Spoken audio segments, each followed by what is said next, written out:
boa noite. A gente vai começar essa atividade que é o Com a Palavra, com o nosso convidado de hoje, que é o jornalista da área cultural, principalmente de artes cênicas e artes visuais, o Daniel Toledo. Ele vive e trabalha entre Belo Horizonte e São Paulo, tem feito alguns trabalhos com o programa educativo do CCBB também. Então a gente começa, inicia aqui Com a Palavra de hoje com o Daniel. Dani, por favor. Obrigado.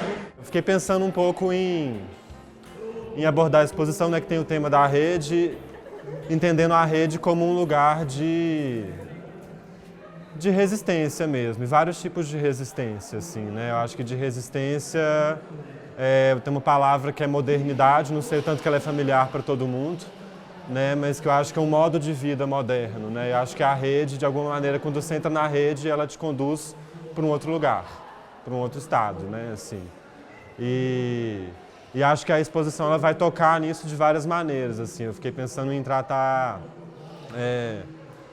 desse lugar da rede, nessa articulação com a modernidade, com a vida moderna, né? E como uma hora do intervalo para a gente. E também com a relação com o trabalho, né? Que eu acho que talvez é o outro lado aí, né? Eu acho que essa vida moderna é uma vida que coloca o trabalho num lugar muito importante, né? E apaga algumas outras esferas da vida. E, inclusive separa o trabalho da vida, né? Parece que são partes diferentes e nem sempre foi assim, né? Eu acho que tem uma coisa muito interessante das redes que acho que nessa exposição está muito claro, né? Assim, muito evidente que essa origem é ameríndia, né? Assim. E aí, para me preparar um pouco para vir aqui hoje, né? Eu já venho estudando um pouco sobre descolonização, que eu acho que é uma palavra que está muito na moda. Tem gente até que já tem uma resistência, mas eu ainda defendo, acho que é muito importante tocar nessa palavra. E entender essas sabedorias ameríndias, né? Assim, entender essas sabedorias que foram apagadas, né? E que para a gente conhecer a gente tem que correr atrás mesmo, porque não é o que vai chegar na nossa mão. E acho muito interessante que nessa exposição a gente tem, se não me engano, 30 artistas indígenas.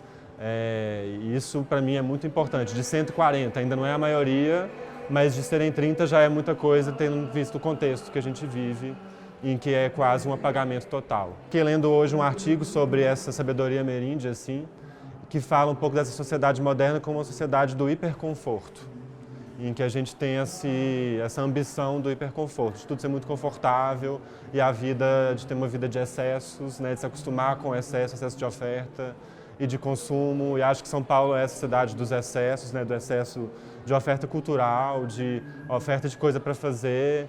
E se você não... quando eu venho aqui, eu sinto que eu não estou fazendo um monte de coisa, mais do que eu estou fazendo, assim, eu estou deixando de fazer. E eu acho que quando a gente pensa nessa cultura ameríndia, é entender que talvez não seja o excesso a virtude, mas a suficiência, né? Assim, a gente pensar nessa política da suficiência. Eu entendo essa exposição mesmo como um ato de reapropriação dessa história, né? Acho que a modernidade ela tem uma característica de muitos apagamentos, né?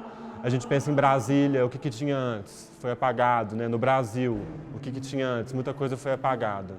E eu acho que a gente vive um momento histórico de recuperar isso que foi apagado, e acho que a exposição, eu tentei criar um roteiro que trata um pouco disso. Queria começar com essa obra aqui mesmo, do Opa-Vivará, que a gente está vendo. Não sei se vocês conhecem esse coletivo, é um coletivo do Rio de Janeiro, que eu conheço já há algum tempo. Eles são da minha geração, assim, eles têm hoje uns 30 e tantos, 40 anos. E é um coletivo que começou em torno nos anos 2000, assim, ele já tem uns 10 anos, em torno de 10 anos hoje em dia. E talvez naquele momento era ainda mais importante a existência deles, porque era mais difícil ver artistas indígenas circulando dentro da arte contemporânea. Então o trabalho deles é sempre baseado nesses recursos, nesses conhecimentos, nos saberes indígenas, nos saberes populares também, não só indígenas, né? Eles têm esse trabalho de rede, vários outros trabalhos com redes também trabalhos com ervas, que aí eles viajam, enfim, para amostras fora do Brasil com essas ervas, uma banca de ervas, que são também saberes, né? Não é só a rede que é uma tecnologia indígena, mas também tem, né, a agricultura indígena que a gente se apropria e esquece, a medicina indígena que a gente se apropria e esquece, como que eles trazem esses elementos indígenas para uma linguagem contemporânea, né? Assim, e como que eles transformam, né? Não só se apropriam, mas também transformam. Além dessa rede, né, que eu acho que ela tem essa característica de ser coletiva, eu acho que ela também é antimoderna nesse sentido, porque o moderno é muito individualista, né? Apesar de que nas aldeias as redes são individuais em geral. Mas eu vi que também quando as pessoas se casam, muitas vezes nas aldeias, eles juntam as redes. Então a gente tem aí uma proposta de um grande casamento, enfim, temporário. E eles também já fizeram, por exemplo, por essa questão de estar no Rio, né, eles já fizeram cadeira de praia coletiva, que é um trabalho que eu adoro, que é tipo uma cadeira de praia de vários lugares, assim, ela é gigante. Pode sentar umas 4 pessoas, como se fosse um sofá na praia. E eles fizeram um trabalho também que eu queria trazer nesse lugar de discutir trabalho e ócio, né, que chama Eu Amo Camelô. Não sei se vocês ouviram falar, se alguém conhece, mas em 2009 no Rio foi proibido os vendedores ambulantes nas praias e esse trabalho era um protesto.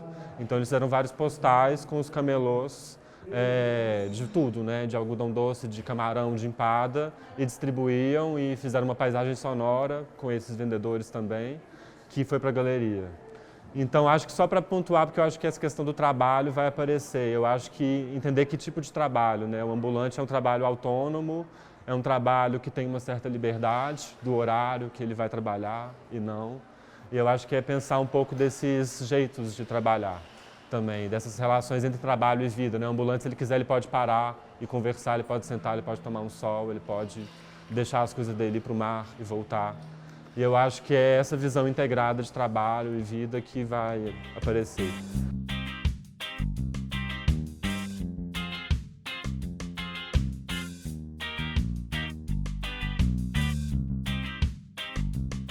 Essa parte da exposição eu não tinha visto, né? Eu já tinha visto um pouco a exposição outro dia, essa parte eu vi hoje. E é a parte que é esse lugar da resistência mesmo, que é onde a gente encontra mais trabalhos de artistas indígenas, apesar de eles estarem também espalhados em outros lugares, né? Assim, aqui é do povo Machacali, que é um povo do meu estado, lá de Minas. Há pouco tempo eu tive numa roda de conversa com a Sueli Machacali, que é uma figura que faz doutorado lá em Minas Gerais, e falando da oralidade, da importância dos cantos, né? A gente tem aqui os cantos, e, enfim, dos materiais, né, o jeito de fazer e como que isso são tradições orais, né, não estão nos livros e por isso é tão importante essa ideia dos objetos, mas que os objetos venham acompanhados também das histórias e das atmosferas, né, assim. E aí são trabalhos que eles entram nesse lugar da arte naif, né, da arte ingênua, mas, enfim, essa ideia de ingenuidade eu acho que ela é muito relativa, né. Acho que todo povo tem a sua ingenuidade, acho que a gente também... Aqui na cidade tem várias ingenuidades. Se a gente for para o mato, a gente vai ficar muito ingênuo e não vai saber lidar com aquela realidade. Aqui é bem, né, essa ideia de... Tem vários trabalhos aqui que vão levar para esse processo de fazer a rede, né? Aqui, né, de cada povo vai ter a sua árvore da qual a rede é feita, então tem essa relação com a natureza, né? Eu acho que a sabedoria indígena é isso, né? O indígena tem essa ideia da oposição, né, do alienígena e do indígena. Que acho que nem sempre a gente faz também, né? O indígena é o da terra, né? O alienígena é o que vem de fora. Então, de alguma maneira, esses saberes que vieram com a colonização são saberes alienígenas. E os saberes que vêm da Europa hoje em dia são alienígenas também. E a gente pensar que os saberes indígenas são as pessoas que sabem viver aqui nessa terra, onde a gente vive. Que é um trabalho do Dalton Paula e que trabalha muito com referências, né, dos povos negros, da diáspora africana, mas que a gente vê também essa ideia da identidade afro-indígena, que eu acho que é uma identidade que a gente precisa muito pensar sobre ela como uma identidade que é afirmativa e não um mestiço, que é uma identidade muito vaga. O mestiço não tem... Isso eu tenho aprendido muito com alguns artistas que tenho convivido. Assim, o mestiço não tem território, não tem língua, mas os povos africanos, os povos indígenas têm. Então, a gente entender também esses possíveis encontros, né, que constituem o Brasil.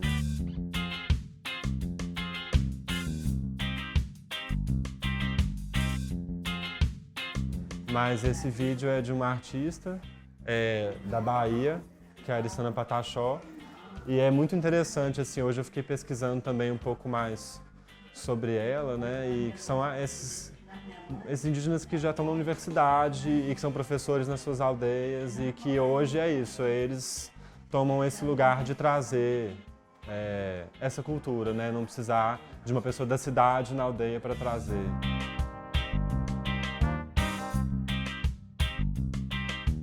Tem uma coisa que, para mim, tem tentado me aproximar mais, assim, né, de pessoas indígenas que têm esse saber, e que eu acho que essa ideia da repetição, né, eu vejo, às vezes a gente fala, não, mas você está repetindo, a repetição é um recurso de linguagem, assim, eu tenho entendido muito isso, que eu acho que tem a ver com oralidade, tem a ver com não ser escrito, então a repetição é um jeito de se fazer entender, de se fazer marcar na memória, então ela se repete mesmo, é o jeito de falar. Esse também é um trabalho, né, nessa exposição, é de um curador super jovem lá do Rio de Janeiro, ele tem 30 e poucos anos, e aí, muitos trabalhos ele convidou artistas para fazerem trabalhos para a exposição. Esse é o caso da Salisa. Salisa é uma artista que está lá em Belo Horizonte agora fazendo uma residência, então eu conheço ela, a gente já trocou muita ideia, já fiz uma entrevista com ela e a gente tem convivido. E ela é uma indígena urbana, eu acho muito interessante, para mim foi muito bom poder conhecê-la e quebrar, eu acho que esses estereótipos que a gente ainda tem que botar a banca contra eles. Assim, ela é uma indígena urbana, ela nunca viveu numa aldeia. Na verdade, ela viveu na aldeia Maracanã, no Rio, mas que não é uma aldeia na floresta, é uma aldeia na cidade. E essa é a pesquisa dela, né, dos indígenas urbanos, entender essa identidade dos indígenas que estão na cidade e que são indígenas sim, e que às vezes para dentro de casa eles mantêm o que eles podem manter dessa cultura, e a rede faz parte dessa cultura, né, desse modo de viver, né? E também na alimentação, e também, enfim, de fumar o cachimbo, enfim, de muitas coisas. E aí, no caso desse trabalho, ela foi convidada para fazer alguma coisa e ela convidou outras mulheres indígenas, tanto urbanas quanto que vivem em aldeias, para mostrarem as suas redes, assim, para fotografarem as suas redes. E o que eu acho muito legal é que elas fazem isso usando, tipo isso, Instagram, né, uma indígena urbana que está hoje em dia, dialogando com hoje em dia do presente, dialogando com o presente, e o que ela fala muito, apontando para o futuro. Sabe, uma frase, o trabalho dela lá em Belo Horizonte hoje é uma horta de mandioca. O Museu de Arte da Pampulha é um museu que existe lá, tem um terreno, e aí ela propôs fazer uma horta de mandioca. E uma frase para apresentar essa horta, ela disse assim, que o que pode parecer arcaico, talvez seja futurista. E eu queria que essa frase nos acompanhasse, assim, porque eu acho que é isso. Eu acho que a rede pode parecer arcaica, mas talvez seja futurista, assim. Pensar que futuro que a gente quer, e o futuro é a gente que constrói, né? A gente que aponta para ele. É um trabalho do Paulo Nazaré, que é um artista também lá de Minas, e que ele abriu um edital, sei lá, uma convocatória, um anúncio de jornal para alguém ter esse emprego de ficar na rede, aqui durante a exposição. Só que a pessoa vai embora às 5h20, já bateu o ponto ali, encontrei com ele mais cedo. E ele está aqui durante todo o período da exposição, o cara que conseguiu esse emprego. E eu acho que esse trabalho é muito, né, muito sintético também, muito simples, uma provocação relativamente, parece simples, né, assim, mas que dá conta de um olhar muito irônico, né, assim, para essas relações do capitalismo, da produtividade, né, do trabalho, um olhar para o que é trabalhar, né? Para muitos povos indígenas, dançar tudo é trabalho, dançar é trabalhar, estar na rede é tudo, não tem essa separação que é uma criação da modernidade, né? Essa compartimentação da vida entre as coisas, então é tudo viver. O trabalho mental também é trabalho, descansar também é importante para conseguir trabalhar depois. Então eu acho que, né, essa ideia da preguiça, eu lido bem, mas essa preguiça é necessária, né? Assim, porque a preguiça fica com ranço. Aqui tem uma série de trabalhos do Denilson Baniva, que também é um artista indígena do Amazonas, mas que vive agora no Rio de Janeiro. E é muito interessante para mim, assim, quando eu vim aqui na exposição da primeira vez, foi um dos trabalhos que mais me pegou, assim, porque ele vai pegar essas narrativas criadas por europeus que vieram à América, né, assim, com as redes, e vai fazer esses trabalhos de colagem com muito humor, com muita ironia, com muita inteligência, em cima dessas imagens que a gente, de alguma maneira, né, tem uma familiaridade, ele vai estranhar de uma, né, com interferências muito sutis. Essa imagem aqui, por exemplo, queria que vocês chegassem aqui. Que esse aqui é o antropólogo moderno, né? Aí ele coloca aqui, o antropólogo moderno já nasceu antigo. E colocam... É um indígena mesmo, né? Acho que a impressão está escura, mas é um indígena observando ele, né? Nesse ato de observar, né? Que é o antropólogo que vai lá para observar o indígena, mas aí ele coloca o indígena para observar e estranhar e problematizar essa figura, né? Eu acho que isso é muito interessante que ele faz. E no Terceiro Andar também tem um vídeo que é muito nesse tom e é muito legal, que ele vai fazendo uma série de legendas dentro do vídeo, problematizando esse lugar de objetificação, né, dos povos indígenas e como é esse olhar que objetifica, que simplifica e que coloca em xeque, né, esse antropólogo moderno.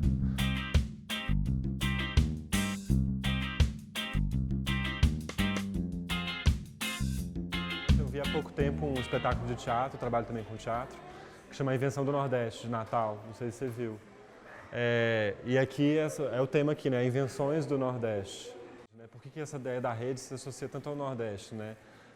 Como que o Nordeste foi construído como um contraponto ao Brasil moderno, né? Assim, essa ideia da seca, da pobreza, essa construção dessa imagem, né? Que não é verdadeira porque tem pobreza em todo lugar e tem seca aqui em São Paulo, inclusive. E lá tem até uma exposição, né, da Júlia, que a Júlia está realizando no Panorama, Júlia Rebouças, justamente, que vai tratar justamente disso, né, essa ideia da política de suficiência, o tanto que há uma inteligência, né, o tanto que essa inteligência do Nordeste que é subestimada, de saber viver na suficiência, né, e essa abundância do Sudeste, né, esse excesso de que a gente falou lá embaixo, o tanto que isso tem os custos, né, o que eu fico pensando sempre dessa ideia da colonização e da modernidade é que tem sempre o outro lado, né? A modernidade tem sempre um custo, né? Assim, para alguém deitar na rede, alguém tem que fazer a rede, né? Assim, não é só tem sempre o visível da modernidade, né? O conforto, o hiperconforto, mas o hiperconforto tem a hiperexploração, né? Para a gente estar num prédio com varanda, alguém tem que construir o prédio com varanda e provavelmente não ter uma varanda, né? Assim. Então, como que esse outro lado, né? Quanto que essa modernidade é ingênua, né? Assim, qual é essa ingenuidade? O que ela não vê e o que ela não mostra, né? De si mesma, assim. Eu acho que é isso. Muitas vezes a gente, quando se vai para a Europa, fica muito admirado com a riqueza, né? Mas a que custo, né? A que custo? A custo da vida aqui, né? Da violência que a gente até hoje lida como herança, assim, né? Uma violência que veio da colônia. Então, acho que é sempre pensar na modernidade, nesse avesso da modernidade, né? E aí, por isso que eu acho, né, propus a gente terminar um pouco essa visita aqui, mas é claro que tem muitas coisas para serem vistas com esse vídeo. Eu gosto muito dessa temática do trabalho, uma temática que, para mim, é isso, acho que desaliena a gente, né? E acho que todo mundo trabalha e gasta muito tempo trabalhando. Então, o trabalho acho que é um tema muito importante para a gente pensar sobre, né, e ter muita consciência do sentido, do lugar do trabalho na nossa vida. E essa ideia do consumo também, que faz parte dessa cultura em que a gente vive, né. Então, ali eu acho que é muito interessante ver esse vídeo sobre a produção de uma rede, as várias etapas dessa produção, o corpo da pessoa que produz, a cabeça dele que balança quando ele mexe no equipamento e que é essa repetição e é todo dia. É a vida, aqui é trabalho, lá é vida, né, assim. Lá ele sabe para onde a rede vai, talvez ele vai continuar convivendo com essa rede que ele produziu, né, aqui essa rede vai para o universo, para quem pagar. E aí fico pensando nisso, assim, a provocação, meio provocação final, né, porque eu trabalho muito com dramaturgia, então também tenho uma ideia de tentar amarrar as coisas. É isso, né? Pensar nessa ideia do futuro, né? Voltar para essa ideia do futuro, assim, entender como que a gente pode olhar para isso como um futuro e que é isso. Quem sabe no futuro a gente volte a produzir, né? A nossa própria rede, o lugar onde a gente vai dormir, né? E quem sabe no futuro a gente tem uma rede que acompanha a gente a vida inteira, porque é uma coisa também que eu li que eu achei muito bonito, assim, que muitas vezes, né, nas aldeias indígenas a pessoa tem a rede a vida inteira e quando ela morre ela vai com aquela rede. Valeu, gente.